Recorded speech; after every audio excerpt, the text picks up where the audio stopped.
ಎಬ್ಬಿಸಿ ಗೋಡೆಗೆ ನಿಲ್ಲಿಸಿದ್ರು. ಇದು ನಮ್ಮಷ್ಟು ಉದ್ದ ಇದೆ ಈಶ್ವರ. ಹ್ಞೂ ಅದನ್ನು ಅಷ್ಟು ಉದ್ದನೇ ಇದೆ, ತುಂಬ ಆಳ ಐತೆ. ಲಕ್ಕುಂಡಿಯ ಅಂಚಿನಲ್ಲಿರ್ತಕ್ಕಂಥ ಇನ್ನೊಂದು ಗ್ರಾಮದ ಬಗ್ಗೆ ನಾನು ಹೇಳ್ತಾ ಇದ್ದೆ, ಸೋಮನಕಟ್ಟೆ. ಇಲ್ಲಿ ಎಲ್ಲರೂ ಕೂಡ ಲಕ್ಕುಂಡಿಯಲ್ಲೇ ವಾಸವಾಗಿರೋದು. ನೋಡಿ, ಆ ಭಾಗದ ಒಂದು ದೇವಸ್ಥಾನ. ಇಲ್ಲೂ ಕೂಡ ನಿಧಿಯನ್ನು ಹುಡುಕುವ ಸಲುವಾಗಿ ಅಲ್ಲಿ ಮಣ್ಣು ಹಗ್ದಿರ್ತಕ್ಕಂಥ ಪುರಾವೆ. ಅದಕ್ಕೆ ಸಾಕ್ಷಿಯಾಗಿ ಇಲ್ಲೊಂದು ಒಬ್ಬರು ತಾಯಿಯವರು ಕೂಡ ಇದ್ದಾರೆ, ಅವ್ರನ್ನ ಮಾತಾಡ್ಸೋಣ. ಅಮ್ಮ, ನಿಮಗೆ ಗೊತ್ತಿದೆ ಇಲ್ಲಿ ನಿಧಿಯನ್ನು ಹುಡುಕಾಡಲಿಕ್ಕೆ ಹಗ್ದಿರ್ತಕ್ಕಂಥ ಪ್ರಕರಣಕ್ಕೆ ಸಂಬಂಧಪಟ್ಟ ಹಾಗೆ ಏನಾಯಿತು, ಯಾರು ಎಷ್ಟೊತ್ತಲ್ಲಿ ಹಗ್ದಿದ್ರು, ಅದಾದ್ಮೇಲೆ ನಿಮಗೆ ಕಂಡು ಬಂದಿದ್ದೇಗೆ, ಬೆಳಕೆ ಬಂದಿದ್ದೇಗೆ? ನೈಟ್ ಟೈಮೇ ಎಬ್ಬಿದ್ದಾರೆ ಇಲ್ಲೇ. ನಾವು ಅವಾಗ ಫಸ್ಟ್ ಟೈಮ್ ಎಬ್ಬಿದಾಗ ಇಲ್ಲೇ ಇದ್ರು, ನಮ್ಗೆ ಗೊತ್ತಾಗ್ದಂಗೆ ಎಬ್ಬಿದ್ರು. ಸೆಕೆಂಡ್ ಟೈಮ್ ಎಬ್ಬಿದಾಗ ನಾವು ಇಲ್ಲಿ ಹೊಲದಲ್ಲಿ ಇರ್ತಿದ್ದಿಲ್ಲ. ಮತ್ತು ಆಮೇಲೆ ಏನಾಯ್ತು, ಹಿಂಗೆ ನಾವು ಪಂಚಾಯತಿಯವರು ಅವರೆಲ್ಲ ಬಂದು ನೋಡಿಕೊಂಡು ಅವೆಲ್ಲ ಇದು ಮಾಡಿ ಮತ್ತಿನ್ನು ಶುದ್ಧ ಮಾಡಿದ್ದಾರೆ. ಮತ್ತೆ ತಿರ್ಗಾ ಹೊಳ್ಳಿ ಹಂಗೆ ಆಳ ತೆಗ್ದಿದ್ರು ಇಲ್ಲಿ ಒಂದು 5 ಅಡಿ 6 ಅಡಿ ತೆಗ್ದಿದ್ರು. ಫಸ್ಟ್ ಟೈಮ್ ನೋಡಿದ್ದು 6 ಅಡಿ ತೆಗ್ದಿದ್ರು. ಒಳಗಡೆ ಪೂರ್ತಿ ಒಳಗಡೆ ಈಶ್ವರನ ಎಬ್ದು. ಒಳಗಡೆ ನಿಮಗೆ ಈಶ್ವರನ ಒಂದು ಪ್ರತಿಮೆ ಇದೆ, ಅದ್ರ ಎದುರಿಗೆ ನಂದಿ ಒಂದು ಪ್ರತಿಮೆನೂ ಕೂಡ ಇದೆ. ಇದು ಹಳೇ ಪುರಾತನ ದೇವಾಲಯ. ನಾನು ಯಾಕೆ ಲಕ್ಕುಂಡಿ ಭಾಗದಲ್ಲಿ ನಿಮಗೆ 101 ಗುಡಿಗಳು ಅಂದರೆ ಎಲ್ಲೆಲ್ಲಿ ಗುಡಿಗಳು ಇದಾವೆ ಗೊತ್ತಿಲ್ಲ. ನೋಡಿ, ಇದ್ರ ಕೆಳಭಾಗದಲ್ಲಿ ಸರ್ ಇದು ಎಲ್ಲ ಎಬ್ಬಿರೋದು ಹಿಂಗೆ ರೌಂಡ್. ಇವು 3 ಕಲ್ಲು ಎಬ್ಬಿದ್ದರು ಇವನ್ನ. ಇದು ಒಳಗಡೆ ಎಬ್ಬಿದ್ದು ಇದನ್ನ ಹಿಂಗೆ ಎತ್ತಿ ಈ ಕಲ್ಲು ಏನಿದೆ ಗದ್ದಿಗೆ ಇದನ್ನ ಎಬ್ಬಿಸಿ ಗೋಡೆಗೆ ನಿಲ್ಲಿಸಿದ್ರು. ಇದು ನಮ್ಮಷ್ಟು ಉದ್ದ ಇದೆ ಈಶ್ವರ. ಹ್ಞೂ ಅದನ್ನು ಅಷ್ಟು ಉದ್ದನೇ ಇದೆ, ತುಂಬ ಆಳ ಐತೆ. 6 ಅಡಿ 7 ಅಡಿ ಐತೆ ಅದು. ಅದನ್ನು ತೆಗೆದು ಇದನ್ನು ಮಾಡಿದ್ರು. ಅವಾಗೆಲ್ಲ ಅವಾಗ ಏನಾಯ್ತೋ ನಮ್ಗೆ ಗೊತ್ತಿಲ್ಲ. ಹಾಗೆಲ್ಲ ಮಾಡಿದ್ರು. ಫಸ್ಟ್ ಟೈಮ್ ಇದು ಇಲ್ಲಿ ಮಾಡಿದ್ದು, ಆಮೇಲೆ ಸೆಕೆಂಡ್ ಟೈಮ್ ಮಾಡಿದ್ದು ಅಲ್ಲಿ ಮಾಡಿದ್ದಾರೆ. ಅದಾದ್ಮೇಲೂ ಯಾರು ಅಷ್ಟು ಜಾಸ್ತಿ ಸೀರಿಯಸ್ ಆಗಿದ್ದನ್ನು ತಗೊಳ್ಳೋ ವಿಚಾರ ಸುಮ್ಮನೆ ನೆಗ್ಲೆಕ್ಟ್ ಮಾಡಿಬಿಟ್ಟಿದ್ದಾರೆ ಫಸ್ಟ್ ಟೈಮ್ ಆದಾಗ. ಏನಾದು ಹಂಗೆ ಬಂದ್ರೆ ನೋಡಿಕೊಂಡು ಹೋಗ್ಯಾರ, ಎಲ್ಲ ಇದು ಮಾಡ್ಕೊಂಡಾರ್ರಿ. ಮತ್ತು ಮುಂದೆ ಹೆಂಗೆ ಮಾಡ್ಯಾರೋ ಗೊತ್ತಿಲ್ಲ ರೀ. ಸ್ನೇಹಿತರು ನೋಡಿ, ಇದು ತುಂಬ ಹಳೆಯ ದೇವಸ್ಥಾನ. ನಾನು ಹೇಳಿದ್ನಲ್ಲ, ಬ್ರಿಟಿಷ್ ಕಾಲದ್ದು ಅಂತ ಹೇಳಿದ್ರೆ, ನಿಮಗೆ ಈ ಶಿವನ ಲಿಂಗ ಇದೆಯಲ್ಲ, ಇದೇ ಒಂದು 6-7 ಅಡಿ ಎತ್ತರ ಇದೆಯಂತೆ. ಈಗ ಫುಲ್ ಡೌನ್ ಹೋಗಿದೆ, ಯಾಕೆಂದರೆ ಈ ಕೆಳಗಿಂದನೂ ಹಿಡಿದು ಎಬ್ಬಿರೋದು.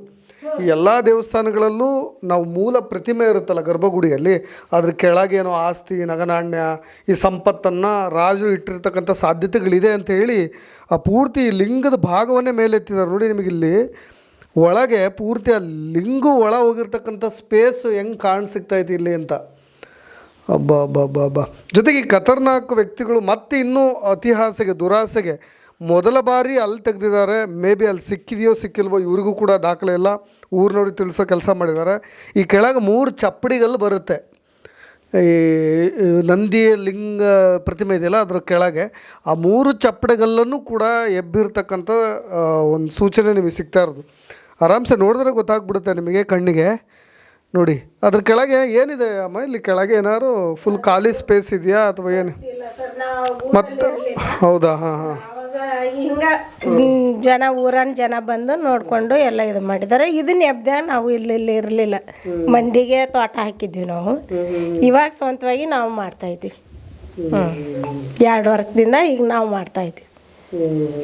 ನೀವೇ ಪೂಜೆ ಮಾಡೋದು ಅದೆಲ್ಲ ನೀವೇ ಮಾಡ್ತೀವಿ? ಪೂಜೆ ಮಾಡೋರು ಮಡ್ಪತ್ಯಾರ ಅಂತ ಅದಾರ, ಅವ್ರು ಮಾಡ್ತಾರ. ನಮ್ಮ ನಿಗ್ದಾಟ್ ನಾವು ಮಾಡ್ತೀವಿ. ಹಂಗೆ ಕೂಡ ಭಯ ಆಗಿದ್ದಿಲ್ವಾ ಆ ಸಮಯದಲ್ಲಿ ಈ ಥರ ಬಂದು ಹಿಂಗೆಲ್ಲ? ಅದನ್ನ ನೋಡಿದಾಗ ಭಯ ಆಗಿತ್ತು ಸರ್ ನಮ್ಗೆ. ಇದು ಎಬ್ದಾಗ ನಾವು ಇರಲಿಲ್ಲ, ಮತ್ತು ಅದು ಹೆಂಗೈತೆ ನಮಗೆ ಗೊತ್ತಿಲ್ಲ ಸರ್. ಅದು ತುಂಬ ಭಯ ಅನ್ನಿಸ್ತಿತ್ತು. ಯಾಕೆಂದರೆ ನೋಡಿ, ಒಂದು ಭಕ್ತಿಯ ಭಯವೂ ಕೂಡ ಅವ್ರಿಗಿಲ್ಲ. ಅಂದರೆ ದೇವರ ಪ್ರತಿಮೆ ನೋಡಿ, ಎಂಥ ದೊಡ್ಡ ಪ್ರತಿಮೆ, ಅದನ್ನು ನೀವು ಟಚ್ ಮಾಡೋಕ್ಕಾಗಲ್ಲ. ಸುಮಾರಿ ಡಾಣಿ ತಂದಾರ, ಚೋಚೆ ಅವು ಎಲ್ಲ ತಂದಾರ. ಅವು ಎಲ್ಲ ನಿಧಿ ಇಷ್ಟ 5-5 ಗುಂಪಿ ಹಾಕಿದ್ರು. ಅಲ್ಲಿದ್ದ ಉತ್ರಾಣಿ ಕಡ್ಡಿ ಅಂತಂದು ಇಷ್ಟಿಷ್ಟು ಉದ್ದ ತುಪ್ಪದಲ್ಲಿ ಅದನ್ನು ಸುತ್ತಿ ಅವು ಎಲ್ಲ ಅದು ಏನು ಮಾಡ್ಬೇಕು ಮಾಡ್ಯಾರ. ಅದು ಏನು ಗೊತ್ತಿಲ್ಲ ನಮಗೇನು ಅದ್ರದ್ದು ಬಗ್ಗೆ. ಅವು ಎಲ್ಲ ಇಲ್ಲಿ ಉಳ್ದಿದ್ದಿತ್ತಲ್ಲ, ನಾವು ನೋಡಿದಾಗ ಅಷ್ಟಾಗಿ ಗೊತ್ತದು. ಈ ದಿಗ್ಬಂಧನ ಅಂತ ಹೇಳಿ ಕರೀತಾರಲ್ಲ, ಈ ದೇವರು ಸಹಿತ ನೀವು ಏನೂ ಮಾಡೋಕ್ಕಾಗದಿರೋ ಪರಿಸ್ಥಿತಿಲಿ ಏನೇನೋ ಅವು ಮಾಟ ಮಂತ್ರ ಅವು ಕಟ್ಟು ಹಾಕೋದು ಏನೋ ಅಂತಾರೆ ಅವ್ರಿಗೆ, ಅದು ಕಣ್ಣು ಕಟ್ಟು ಅಂತಾರೋ ಏನಂತಾರೋ ಗೊತ್ತಿಲ್ಲ. ಅವ್ರು ಒಂದಿಷ್ಟು ಆ ಥರದ ವಸ್ತುಗಳು ಉತ್ತರಾಣಿ ಕಡ್ಡಿ ಆ ಥರದನ್ನೆಲ್ಲ ತಂದು ಇಲ್ಲೇ ಬಿಟ್ಟೋಗ್ಬಿಟ್ಟಿದ್ರು. ತಂದು ಅದು ಏನು ಮಾಡೋದು ಮಾಡಿ ತಗೋ, ಅದು ಹೆಂಗೆ ಮಾಡ್ಯಾರೋ ಗೊತ್ತಿಲ್ಲ ಸರ್. ನೋಡಿ ಆ ವಿಗ್ರಹಕ್ಕೆ ನಿಮಗೆ ಆರೋಪಿ ಕಾಸೆ ಹಾಕೋದು ಅಂದ್ರೆ ಏನು ಸುಮ್ಮನೆ, ಅದು ತುಂಬ ಸುಲಭ ಇಲ್ಲ. ಆ ವಸ್ತುಗಳನ್ನು ಬಳಸಿ ಅದನ್ನ ಮೇಲೆ ಎತ್ತಬೇಕು. ವಸ್ತುಗಳ ಬಳಸೇ ಎತ್ತಬೇಕು, ತುಂಬ ಭಾರ ಇದೆ ಅದು. ನೀವು ಒಂದು 8 ಅಡಿ 6 ಅಡಿ ಎತ್ತರ ಇರೋದನ್ನ ನೋಡಿದ್ರಾ? ನೋಡಿದ್ವಿ ಅವ್ರು ತೆಗೆದಿಂದಾಗ ನಮ್ಗೆ ಇಷ್ಟು ಉದ್ದ ಐತಿದು ಅನ್ನೋದು ಗೊತ್ತಾಗಿರೋದು. ಅವಾಗ ತೆಗ್ದಿದ್ರಲ್ಲ ಇಷ್ಟು ಉದ್ದ ಇದೆಯಲ್ಲ, ಇದು ಇಷ್ಟು ಆಳ ತೆಗ್ದಾರಲ್ಲ ಅಂತಂದು ಅವಾಗ ನೋಡಿದ್ದು ನಾವು. ಅದಕ್ಕೆ ಅಷ್ಟದು ಉದ್ದ ಐತಿ ಅದು ಲಿಂಗು ಅಂತ ಗೊತ್ತಾಗಿರೋದು. ಅದಾದ್ಮೇಲೆ ಮತ್ತೆ ಕೂರ್ಸಿದ ಫುಲ್ ಕೆಳ ಹೋಗ್ಬಿಟ್ಟಿದೆ ಈಗ. ಅಂದ್ರೆ ಒಂದು ಸ್ವಲ್ಪ ಮೇಲೇನೆ ಇದೆ, ಕೂಡ್ಸವ್ರೆ ಆದ್ರೂ ಇನ್ನೂ ಒಂದು ಸ್ವಲ್ಪ ಮೇಲಿದೆ. ಅದು ಫಸ್ಟ್ ಟೈಮ್ ಈ ಬತ್ತಿ ಹಚ್ಚವ್ರಲ್ಲ ಅಲ್ಲಿಗೆ ಅಷ್ಟೇ ಇತ್ತು ಸರ್ ಅದು. ಓಕೆ ನೋಡಿ, ಯಾಕೆ ನಾನು ಈ ಲಕ್ಕುಂಡಿ ಗ್ರಾಮದಲ್ಲಿ ಇದೇ ರೀತಿಯಾಗಿ ನಾವು ಅರ್ಥ ಮಾಡ್ಕೊಳ್ದೇ ಇರ್ತಕ್ಕಂಥ, ನಮ್ಮ ಕಣ್ಣಿಗೆ ಎಟಕದೇ ಇರತಕ್ಕಂಥ, ನಿಲುಕದೇ ಇರತಕ್ಕಂಥ ಅನೇಕ ಸತ್ಯಾಂಶಗಳು ಕೂಡ ಇದ್ದಾವೆ ಅನ್ನೋದಕ್ಕೆ ಇದೇ ಕಾರಣ. ಹಾಗಾಗಿ ಅದರ ಒಂದು ಎಕ್ಸಾಂಪಲ್ ಈ ಒಂದು ಟೆಂಪಲ್. ಆ ಟೆಂಪಲ್ನ ನಾನು ನಿಮಗೆ ಮತ್ತೆ ತೋರಿಸ್ತಾ ಇದ್ದೀನಿ. ಇದೇ ರೀತಿಯಾದಂಥ ಅನೇಕ ದೇಗುಲಗಳು, ಸಣ್ಣ ಪುಟ್ಟ ದೇಗುಲಗಳು ಅಲ್ಲಿ ಇರಬಹುದೇನೋ ಅಂತ. ಇಲ್ಲಿ ಒಂದು ಸರಿ ಅಗದು ನೋಡಿದಾಗ ಮತ್ತೆ ವಾಪಸ್ ಬರ್ತಾರೆ ಅಂದಾಗ ಇನ್ನೇನಾದರೂ ಸಿಗುತ್ತೆ ಅನ್ನೋ ಉದ್ದೇಶದಿಂದ ಬಂದರೆ ಈ ಥರದ ಅನೇಕ ಘಟನೆಗಳು ಇಲ್ಲಿ ನಡೀತಾನೆ ಇರುತ್ತೆ. ಹಾಗಾಗಿಯೇ ಈ ಗ್ರಾಮವನ್ನು ವಿಶ್ವ ಪಾರಂಪರಿಕ ಪಟ್ಟಿಯಲ್ಲಿ ಸೇರಿಸಬೇಕು, ಯುನೆಸ್ಕೋ ಪಟ್ಟಿಯಲ್ಲಿ ಸೇರಿಸಬೇಕು. ಇಲ್ಲಿರ್ತಕ್ಕಂಥ ನಮ್ಮ ವಾಸ್ತುಶಿಲ್ಪ ಕಲೆ ಮತ್ತು ಸಿರಿಯನ್ನು ಜಗತ್ತಿಗೆ ತೋರಿಸಬೇಕು ಅನ್ನೋ ನಿಟ್ಟಿನಲ್ಲಿ ಈಗ ನಮ್ಮ ಪುರಾತತ್ವ ಇಲಾಖೆಯು ಕೂಡ ಶ್ರಮಿಸ್ತಾ ಇರೋದು. ಸೊ ಹಾಗಾಗಿ ನೋಡಿ, ನಿಧಿ ಅನ್ನೋ ಒಂದು ಮನುಷ್ಯನ ದುರಾಸೆ ಯಾವ ಹಂತಕ್ಕೂ ಕೂಡ ತೆಗೆದುಕೊಂಡು ಹೋಗುತ್ತೆ ಅನ್ನೋದಕ್ಕೆ ಈ ಥರ ಸಣ್ಣ ಪುಟ್ಟ ದೇವಸ್ಥಾನಗಳೇ ಸಾಕ್ಷಿ. ರಾಜರ ಕಾಲದ ಪರಂಪರೆಯ ಅನೇಕ ಪುರಾತನ ವಸ್ತುಗಳಿದ್ದಾವೆ ಅಂತ ಹೇಳಿದ್ರೆ ಅಲ್ಲಿ ಶುರುವಾಗಿಬಿಡುತ್ತೆ ನಿಧಿ ಅಗಿಯೋ ಕೆಲಸ. ಮಾಟ ಮಂತ್ರ ಉಪಚಾರಗಳು ಜೊತೆಗೆ ಏನೋ ಒಂದು ರೀತಿಯಾಗಿ ಮಾರಣ ಹೋಮ ಕೊಡೋದು, ಬಲಿ ಕೊಡೋದು, ನಿಧಿಯನ್ನು ತೆಗೆದುಕೊಂಡು ಹೋಗೋದು, ಅಲ್ಲೇನಾದರೂ ಸರ್ಪಗಾವಲಿದ್ರೆ ಅದಕ್ಕೆ ಪರಿಹಾರವಾಗಿ ಏನಾದರೂ ಮಾಡೋದು, ಈ ಥರದ ಅನೇಕ ಘಟನೆಗಳನ್ನು ನೋಡ್ತಾ ಇರ್ತೀವಿ. ನೋಡಿ, ನಾವು ಇವತ್ತು ಇದೇ ಲಕ್ಕುಂಡಿ ಗ್ರಾಮದ ಪಕ್ಕದಲ್ಲಿ ಅಂಚಿನಲ್ಲಿರ್ತಕ್ಕಂಥ ಪುರ, ಅಲ್ಲಿ ಒಂದು ಹನುಮಂತ ದೇವರ ವಿಗ್ರಹವನ್ನು ನೋಡ್ತಾ ಇದ್ದೀರಿ ಸ್ನೇಹಿತರೆ. ನೋಡಿ, ಇಲ್ಲಿ ಅಕ್ಕಪಕ್ಕ ಸುತ್ತಮುತ್ತ ಇದ್ದಂಥ ಸೋಮನಾಥಪುರ ಇರ್ಬೋದು, ಪುರ ಇರ್ಬೋದು, ಒಂದಿಷ್ಟು ಹಳ್ಳಿಗಳೆಲ್ಲವೂ ಕೂಡ ಸೇರಿ ಆ ಹಳ್ಳಿಯಲ್ಲಿದ್ದಂಥ ಎಲ್ಲರೂ ಕೂಡ ಬಂದು ಲಕ್ಕುಂಡಿಯಲ್ಲಿ ನೆಲೆಸ್ತಾರೆ.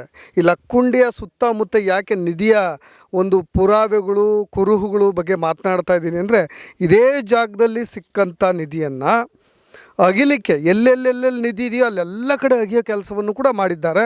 ಇದೇ ಇಲ್ಲಿ ಆಂಜನೇಯನ ವಿಗ್ರಹ ನಿಮಗೆ ಕಾಣಿಸಿಗ್ತಾ ಇದೆಯಲ್ಲ, ಇಲ್ಲಿರ್ತಕ್ಕಂಥ ಮಣ್ಣನ್ನು ಅಗೆದು ಅದಾದ ಮೇಲೆ ಮತ್ತೆ ಮುಚ್ಚುವ ಕೆಲಸವನ್ನು ಮಾಡಿರೋದು. ಯಾಕೆ ಸುತ್ತಮುತ್ತ ಲಕ್ಕುಂಡಿ ಗ್ರಾಮದಲ್ಲಿ ನಿಧಿ ಇದೆ, ಅನೇಕರು ಹೊಯ್ಸಳರ ಕಾಲದಲ್ಲಿರ್ತಕ್ಕಂಥ ನಿಧಿ ಕುರುಹುಗಳನ್ನು ಇಲ್ಲಿ ಮುಚ್ಚಿಟ್ಟು ಹೋಗಿದ್ದಾರೆ ಅನ್ನೋ ಒಂದು ಸಂಗತಿಯ ಪ್ರತೀಕವಾಗಿ ಅಲ್ಲಿ ಇದೆ ಅನ್ನೋ ಅನುಮಾನದ ಮೇಲೆ, ಶಂಕೆ ಮೇಲೆ ಸಿಕ್ಕ ಕಡೆ ಅಗಿಯೋ ಕೆಲಸವನ್ನು ಮಾಡಿದ್ರು.